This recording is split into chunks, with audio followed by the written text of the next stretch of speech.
A few weeks ago, I shared a video that I was not expecting to have to be dealing with, and that was really my dad's energy account.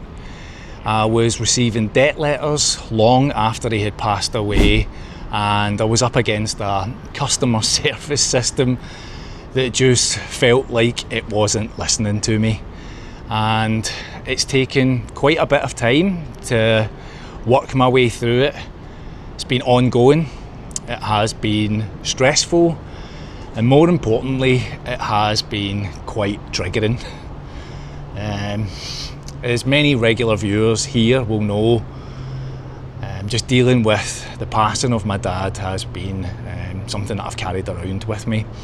So I wanted to share with you what the outcome of all of that has now been, and just to give you a little bit of hope that it is possible to come up against a behemoth like an energy company and still walk away from it feeling like you've achieved what really should have happened in the first place. So that's what this video is really about. All right, so let me tell you very quickly, my father passed away in May of 2024, and within days of that happening, I'd notified all of his utility companies, energy, Scottish Power, British Gas, council tax and everything else.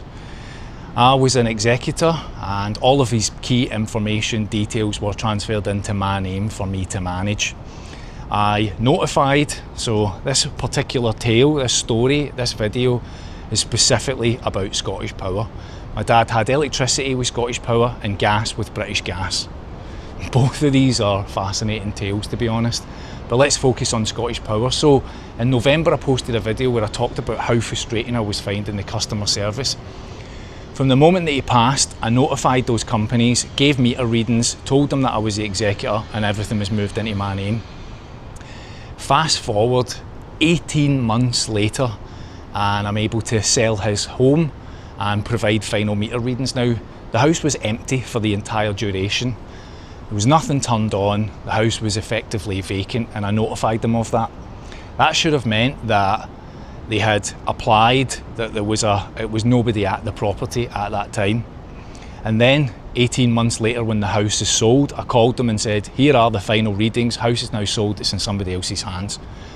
Again, fast forward a few weeks beyond that, and I start getting debt letters, start getting debt collection agencies writing to me, and that going to my wife's parents' address, because that's her care of address in the UK, because we've left the country.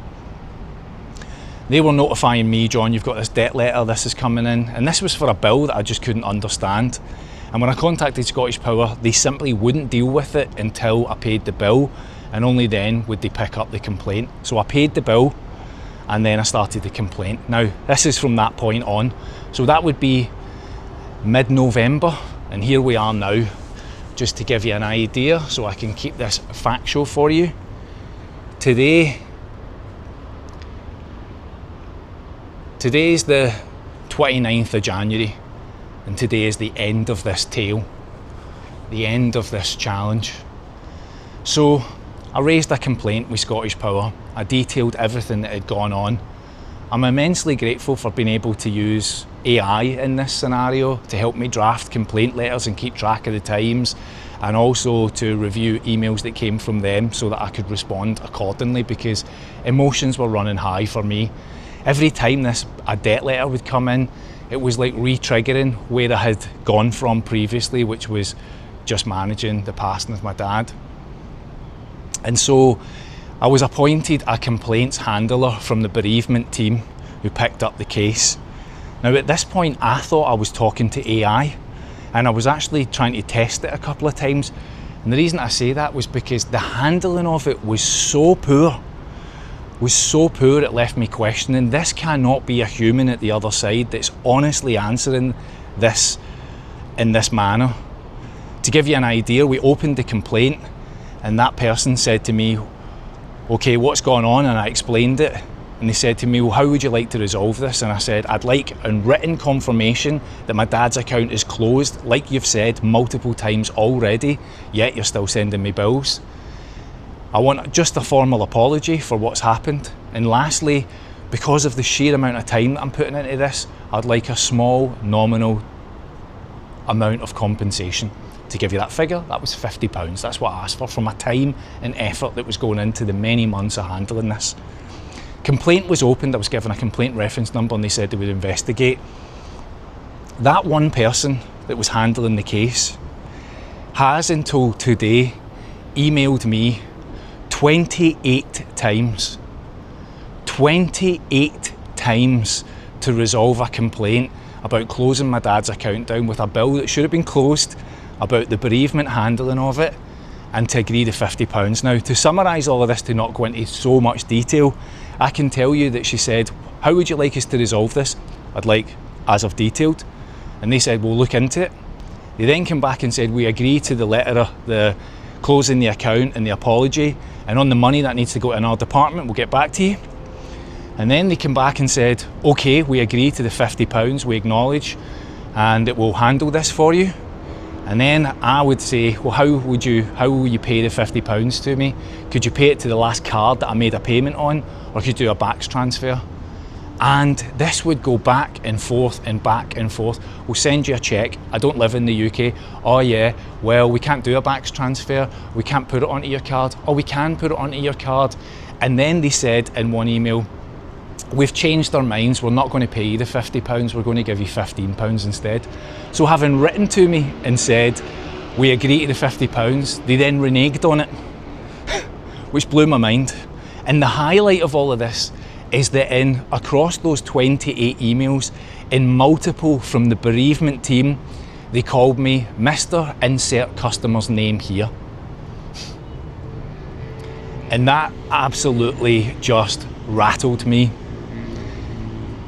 This is a bereavement complaints team, and they haven't even got the decency to call me by my name because they couldn't be bothered uploading or updating or changing the text in their predetermined response email to my actual name, and instead would call me Mr. Insert Customer's Name here. And so I reached a point just before Christmas where I said to the agent, I can no longer work with you. We're at 28 emails long, and I don't feel that we're going to get to a position of mutually agreeing that this complaint is closed, so I no longer want to engage with you. I'll now ride out the time until 8 weeks have passed, and I'll just move forward with an ombudsman complaint because we are at a deadlock.